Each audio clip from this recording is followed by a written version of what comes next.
السلام علیکم ناظرین کرام، نئی ویڈیو میں آپ کو خوش آمدید کہتے ہیں۔ آج سپریم کورٹ کے اندر جو کارروائی ہوئی ہے اس سے ایک بات تو طے ہو چکی ہے کہ عمران خان الیکشن نہیں لڑ سکیں گے۔ عمران خان کی جماعت اگر الیکشن جیت جاتی ہے تو عمران خان فوراً وزیر اعظم بھی نہیں بن سکیں گے، لیکن ساتھ ہی ساتھ آج جو کچھ سپریم کورٹ میں ہوا اس کی وجہ سے منشیوں کی دوڑیں ضرور لگی ہوئی ہیں، سرکاری ٹاؤٹ سرنڈر ضرور کر رہے ہیں۔ سب سے پہلے آج پی ٹی آئی سپریم کورٹ کے اندر 3 مدوں کو لے کر گئی۔ نمبر 1، توشہ خانہ کیس میں عمران خان کی سزا معطل ہو چکی ہے۔ مرکزی اپیل پر اسلام آباد ہائی کورٹ نے ریلیف نہیں دیا۔ 30 دسمبر سے پہلے عمران خان کی درخواست لگائی جائے، عمران خان کو ریلیف دیا جائے، یعنی ان کی نااہلی ختم کی جائے تاکہ وہ الیکشن لڑ سکیں، اور 30 دسمبر سے پہلے یہ سب کیا جائے، کیونکہ 30 دسمبر تک کاغذات نامزدگیوں کی اسکروٹنی ہونی ہے۔ نمبر 2، یہ درخواست تھی کہ حضور لیول پلینگ فیلڈ کے حوالے سے آپ کی عدالت نے فیصلہ دیا، آپ کی عدالت کے فیصلے کے باوجود ہمارے لوگ گرفتار ہوئے، کاغذات نامزدگیاں چھینی جا رہی ہیں، ہمارے تائید کنندگان کو گرفتار کیا جا رہا ہے، اور الیکشن کمیشن اس سارے معاملے کے اندر سہولت کاری کر رہا ہے اور اس نے توہین عدالت کی ہے۔ تیسرا کیس، چند دن پہلے جب پی ٹی آئی یہی توشہ خانہ والی پٹیشن فائل کرنے جا رہی تھی تو عثمان نامی کلرک، اس کو نامعلوم افراد نے اغوا کرنے کی کوشش کی، موبائل فون چھینا، کاغذات چھین لیے، اور یہ سب کچھ سپریم کورٹ کے احاطے میں ہوا۔ تو یہ ایک بہت بڑی توہین ہے، ایک بہت بڑا حملہ ہے، غنڈہ گردی ہے۔ تو اس کو لے کر بھی آج درخواست کی گئی تھی سپریم کورٹ آف پاکستان میں۔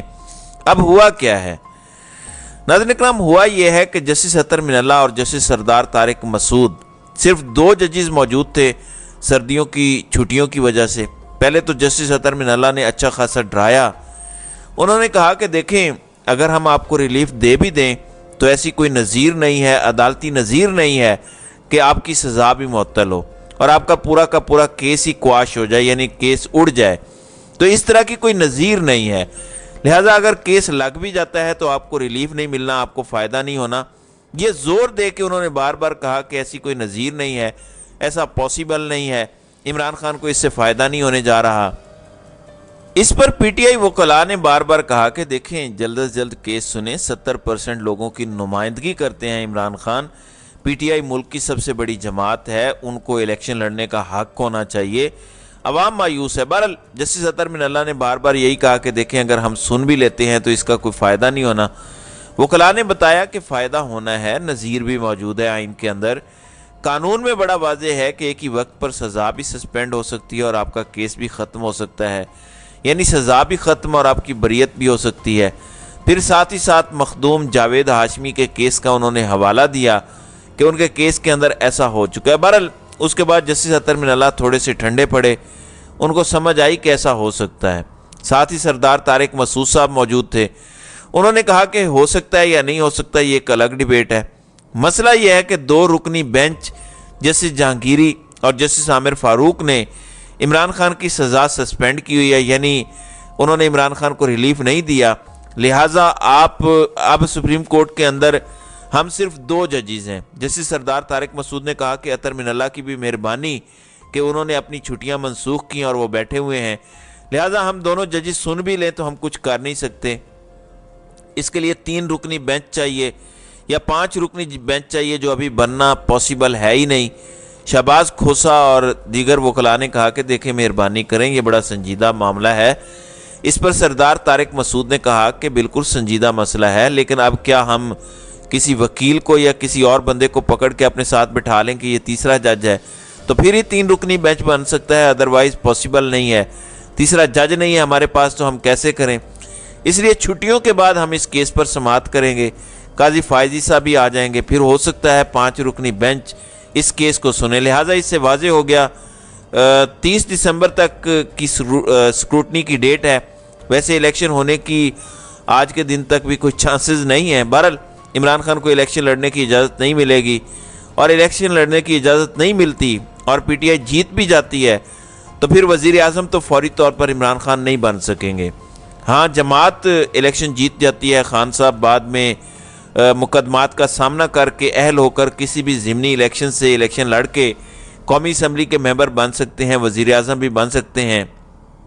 انٹرملی کسی بھی جماعت کے بندے کو وزیر اعظم بنایا جا سکتا ہے اگر جماعت کو لیول پلینگ فیلڈ ملتی ہے, کیونکہ آج تک پی ٹی آئی کو نہ تو سرٹیفکیٹ جاری ہوا انٹرا پارٹی الیکشن کا بلے کے نشان کا, اور نہ ہی جو مخصوص نشستوں کے لیے خواتین کے حوالے سے کوئی فیصلہ ہو سکا ہے, کیونکہ الیکشن کمیشن کہتا ہے کہ کل جو پشاور ہائی کورٹ نے فیصلہ دیا تھا اس کی مصدقہ کاپی ابھی تک ہمیں نہیں ملی. کل کے دن سپریم کورٹ نے یہ اندیہ دیا ہے کہ لیول پلینگ فیلڈ کے حوالے سے, توہین عدالت کے حوالے سے جو پی ٹی آئی کا کیس ہے وہ کل سماعت کے لیے مقرر ہو جائے گا. یہی وجہ ہے کہ منشیوں کی دوڑیں لگی ہوئی ہیں. پھر شاہ محمود قریشی جن کو سپریم کورٹ نے ضمانت دی تھی, کل 15 دن کے لیے ایم پی او کا آرڈر نکال کے ڈی سی راولپنڈی نے انہیں کہا کہ نظر بند کیا جاتا ہے, انہیں حراست میں لیا جاتا ہے. آج جب انہیں پتہ چلا کہ پہلے بھی سپریم کورٹ نے منع کیا ہے ایم پی او آرڈر جاری کرنے سے, الیکشن کا ماحول ہے اور اوپر سے یہ کیس لگنے جا رہا ہے توہین عدالت کا, تو پھر ان کی دوڑیں لگیں. ڈی سی صاحب نے اپنا ایم پی او کا آرڈر واپس لے لیا, لیکن 9 مئی کے کسی کیس کے اندر پولیس نے پھر بھی شاہ محمود قریشی کو اڈیالہ جیل سے نکلتے ہوئے گرفتار کیا. بدماشوں کی طرح یہ سب کچھ کیا گیا, دھکے دیے گئے, گالیاں دی گئیں اور دھکے سے ان کو بختر بند گاڑی میں پھینکا گیا.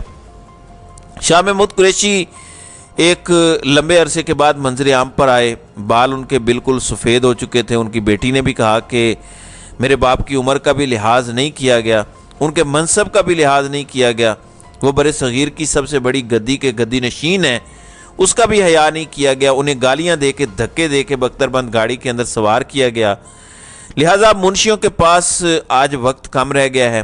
کل سپریم کورٹ کے اندر اس حوالے سے دبنگ سماعت ہوگی توہین الیکشن کمیشن کے حوالے سے. پھر این اے 122 جہاں سے عمران خان کے کاغذات نامزدگی منظور ہوئے تھے, وہاں سے نون لیگ نے ان کاغذات نامزدگی کو چیلنج کیا ہے. اتنی چھچوری گری ہوئی حرکت کی ہے ان پٹواریوں نے کہ جس کا آپ اندازہ نہیں کر سکتے. حالانکہ پی ٹی آئی نے کہا کہ ہم کبھی اعتراض نہیں کریں گے, ہم نواز شریف کا سیاسی میدان میں مقابلہ کریں گے, ٹیکنیکل بنیادوں پہ ہم نواز شریف کے کاغذات نامزدگی کو چیلنج نہیں کریں گے. لیکن انہوں نے نہایت گری ہوئی حرکت کی اور عمران خان کے کاغذات نامزدگی چیلنج کر دیے. ویسے بھی اگر عمران خان کو ریلیف نہ ملا, اگر وہ الیکشن کے لیے اہل نہ ہوئے تو الیکشن تو وہ ویسے ہی نہیں لڑ سکتے, لیکن نون لیگ نے اپنی اوقات دکھا دی ہے. اس کے علاوہ چیئرمین پی ٹی آئی سے ملاقات کے لیے بیرسٹر گوہر نے اسلام آباد ہائی کورٹ میں درخواست دائر کی ہے.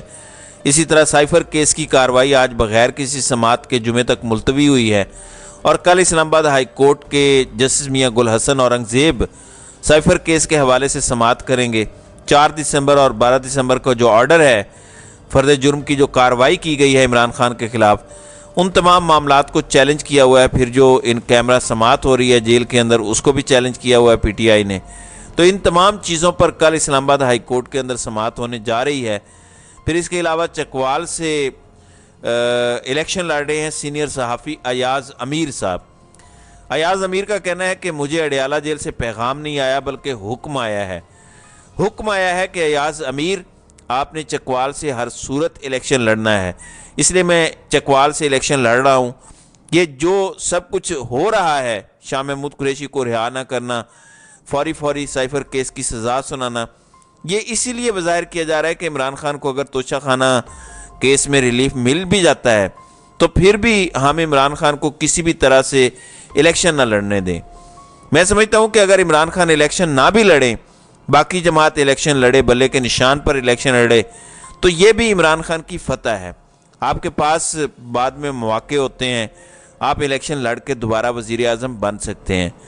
تو ناظرین کرام, آپ کی اس ویڈیو کے حوالے سے کیا رائے ہے؟ آپ اپنی رائے کا اظہار کامنٹ سیکشن میں ضرور کیجیے گا.